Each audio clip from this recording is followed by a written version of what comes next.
I am the Tofu Golem. Please enjoy the video. You start by confirming prerequisites: a Firebase project, database type selected, and SDK access.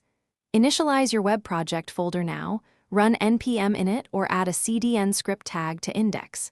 HTML. Once done, install the Firebase package with npm install Firebase or link the modular SDK.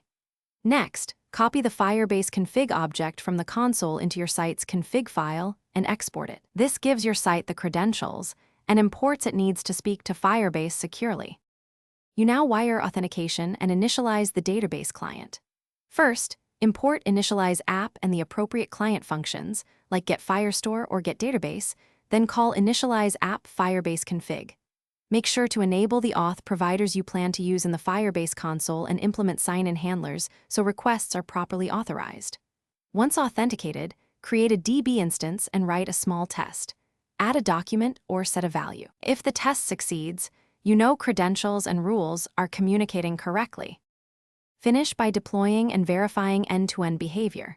Run Firebase deploy for hosting or test locally with Firebase serve, then exercise create /read/update/delete flows from the live site.